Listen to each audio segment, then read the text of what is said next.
Welcome to the latest Star Trek Next Generation Paperback presentation. Hi there, Terry back again. Hope I find you well. As promised, Star Trek Next Generation, the Pocketbook Paperback series. But firstly though, can I remind you of the Comic Book Community Awards, as in the nominations are being asked for, up until August the 8th, 2026. And the voting will commence on the 22nd of August to September the 19th, 2026. So if you haven't already, get your nominations in for your favourite channels. I will put the link in the bottom. Thank you. Right, back to the video. It's paperback time. Right, number 17. Boogeyman by Mel Gilden. This gentleman was born on July the 3rd, 1947 in Chicago, Illinois. He has written 4 Star Trek novels, 2 for younger readers, and this one along with an original series one called The Starship Trap. He has written over 50 novels, mainly juvenile fantasy, and at the age of 79 he's still going strong. The Boogeymen, published July 91. Eric Baldwin is the Federation's premier exologist, a specialist in all manner of alien life forms, and one of Captain Picard's oldest, most trusted friends. But Baldwin's discoveries have made him enemies across the galaxy, and now he wants Picard to help protect him by erasing all traces of his existence. But Picard soon finds himself with little time to worry about Baldwin's problems, for the Enterprise has suddenly become a strange, dangerous place, a ship where assassins lurk around every corner, and even old trusted friends are not what they seem. Threats all masterminded by the strangest race of aliens Picard and his crew have yet encountered. Number 18. Q-in-Law by Peter Allen David. Born in Fort Meade, Maryland on the 23rd of September 1956. He died on the 8th of May 2025, aged 68, in East Patchogue, New York. I apologise if I pronounced that incorrectly. I've said this before, what hasn't this fine gentleman written in the sci-fi and comic book world?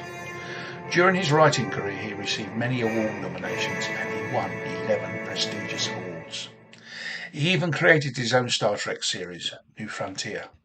He'd done 23 novels between 1997 and 2015, a few of which I still need to get. He also wrote a mini-series for IDW and a graphic novel for Wildstorm, featuring his Captain Calhoun and his starship, the USS Excalibur. Right, back to Q-in-Law. Published in October 1991. When 2 powerful rival families of the spacefaring merchant race called the Tazarian are to be joined through marriage, the USS Enterprise is chosen as the site for the wedding. Though Captain Picard is pleased by the happy duty, his pleasure is cut short by the arrival of the Federation delegate from Beta Z, Lwaxana Troi, the mother of ship's counsellor Deanna Troi. Despite Lwaxana's romantic overtures toward the captain, the celebration seems to go smoothly until the situation is further complicated by the arrival of the notorious and all-powerful being called Q, who has come to examine and challenge the human concept of love. Suddenly the festivities are in turmoil, the powerful Tazarian families are on the verge of war, and Lwaxana Troi is determined to teach Q a lesson in love that he will never forget. Number 19. Perchance to Dream by Howard Weinstein. Now if you watched last Tuesday's video, you would have seen the 2 photos of this man.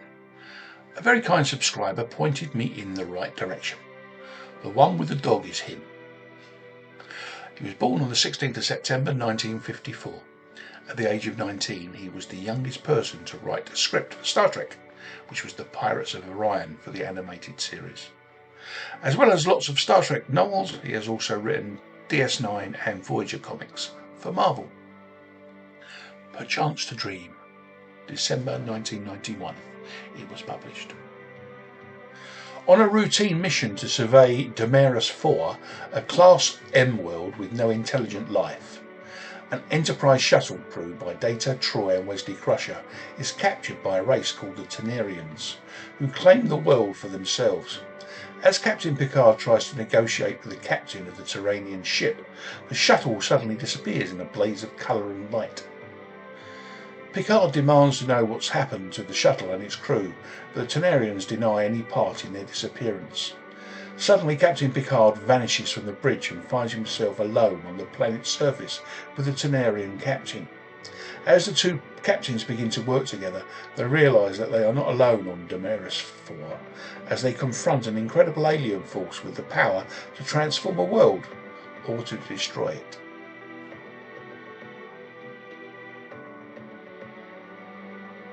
Number 20, Spartacus by Terry L. Mancour. He was born on January the 19th, 1968 in Flint, Michigan, according to his mother. He, as you can see by his picture, is mainly a fantasy writer, Spellmonger being a title he has written over 20 novels of. This is the only Star Trek novel I can find he has done, but it was a New York Times bestseller. Spartacus, published February 1992. Answering a distress call, the Enterprise finds a damaged alien vessel, the Freedom, crewed by a race known as the Venlans. Their captain, Jerome, asks for assistance in repairing his ship. Assistance Picard and the Enterprise are only too happy to provide. But once begun, their relief efforts are interrupted by the arrival of an entire fleet from Venla, who claims that Jerome and his crew are escaped slaves and their property. As Jerome and his people plead for protection and the right to be free, Captain Picard is caught between the demands of his conscience and the dictates of the Prime Directive. And when the Venlan fleet threatens to fight if the Enterprise doesn't stand aside, Picard must choose between the safety of his ship and the annihilation of an entire race.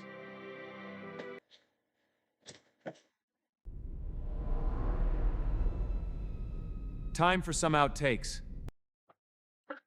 Hi there, Terry back again. Hope I find you well. As promised, Star Trek Next Generation, the Pocketbook Paperback series. Firstly though, can I remind you of the Comic Book Community Awards, as in the nominations are being asked for up until August the 8th this year.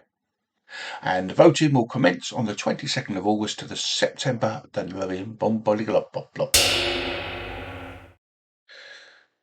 Boogeyman.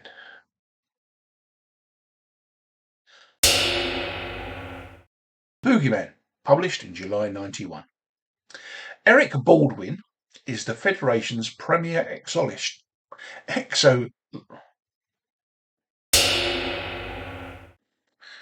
Boogeymen.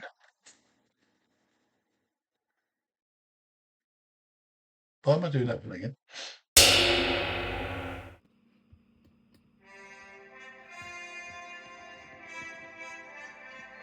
Number 21, Chains of Command by Bill McKay and Eloise Flood. Bill McKay, born on the 6th of April 1951 in New York City. He has written over 70 novels, mostly media tie-ins. This is the only Star Trek with Eloise Flood that he has written. Born on the 17th of February 1963, somewhere in America. Again, this is the only Star Trek novel she has been part of. She has written 16 charm novels though, and that's something else that I collect. Chains of Command, published in April 1992. While exploring a group of devastated Class M planets in a remote sector of space, the crew of the USS Enterprise is shocked to discover a group of human slaves on a forbidding glacial world. When the slaves revolt against their human overseers, Captain Picard and his crew sympathise with the slaves' plight, but cannot interfere in the conflict. After the revolt is a success, Captain Picard learns that both the slaves and the overseers were controlled by a mysterious bird-like race called the Tisik, who are coming to reclaim their property. With time running out, the rebels kidnap Captain Picard and Councillor Troy, drawing the USS Enterprise into the middle of their deadly plans of vengeance. Number 22, Imbalance, by Victoria Estelle Mitchell Gustafson, or Vicky for short. She was born on the 19th of April 1954, but she sadly died at just the age of 62 in April 2017. She lived in the Pacific Northwest. She was also a noted costumier and had won awards for the costumes at conventions. She had written several Star Trek novels, including this one. Imbalance was published in January 1992. The Gerada are a mysterious race of insectoid beings with an extreme devotion to protocol. When this usually reclusive race offer to open diplomatic relations with the Federation, Captain Picard and the USS Enterprise are quickly ordered to Gerada to negotiate the exchange of ambassadors. When the ship arrives, the Gerada seem uncharacteristically friendly. They invite Picard to send down members of his crew, and negotiations proceed both quickly and smoothly. Suddenly, however, the Gerada change. They cut off Commander Riker and his away team from the USS Enterprise and initiate an unprovoked attack on the ship. Now Picard must unravel the aliens' mystery before it's too late for the away team and the USS Enterprise.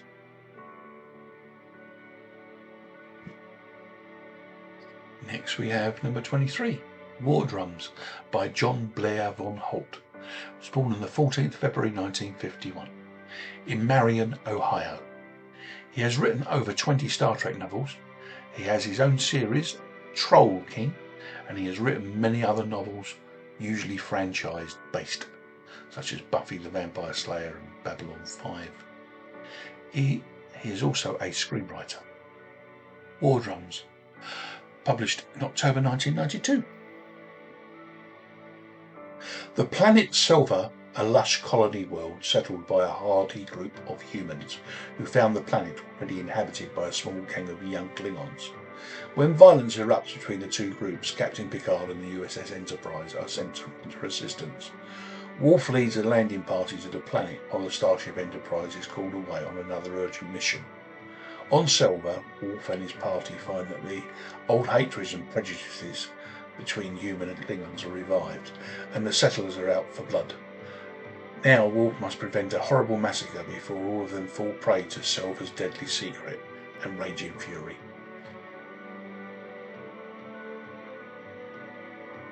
And the last book of this video, number 24, Nightshade, by Laurel K. Hamilton. That's K as in K-A-Y-E. She was born on 19th February 1963 in Heber Springs, Arkansas. She has won many writing awards. She writes her own character, Anita Blake, Vampire Hunter, over 30 novels and novellas for that character alone. She has adapted or written new stories for her character, Anita Blake, in 9 miniseries for Marvel Comics. All of them you can get in trade paperback. She has written many other novels, but only one Star Trek novel. This one, Nightshade. Published in December 1992. After 200 years of civil war, the planet Arena is dying. Most of the surface vegetation is gone and the air is nearly unbreathable. Now the two warring factions have finally sat down to talk peace, and Captain Picard and the USS Enterprise are sent to help them negotiate. Picard, Lieutenant Worf and Councillor Troy beam down to Arena, just as the Starship Enterprise is called away on an urgent mission. Alone on the planet, they learn that there are people that would rather finish the devastating conflict than talk peace. Suddenly, Picard is accused of murder, and the delicate negotiations have fallen into the hands of Lieutenant Worf. Now Worf and Troy must unravel the truth and prevent planet-wide disaster. Time for some more outtakes. Vemlan fleet threatens to fight for the Take 2. And when the Vemlan fleet threatens to fight it,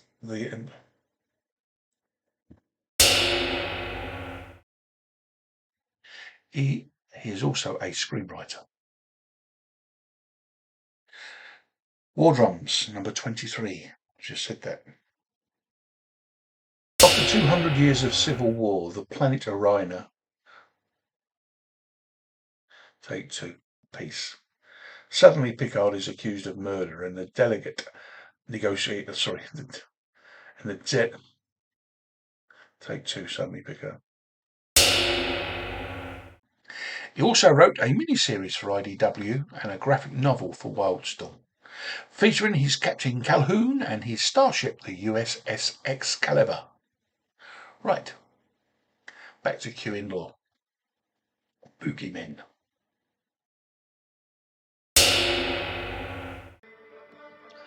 Well, I hope you enjoyed that. I've not seen it myself yet.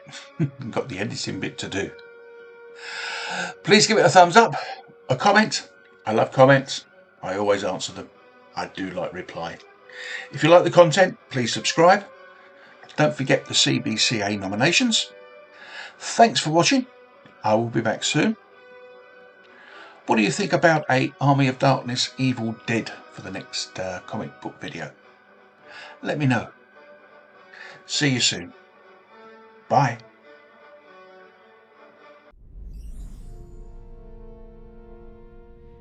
Hope you enjoyed that. Thank you for watching. More will be coming soon. See you then.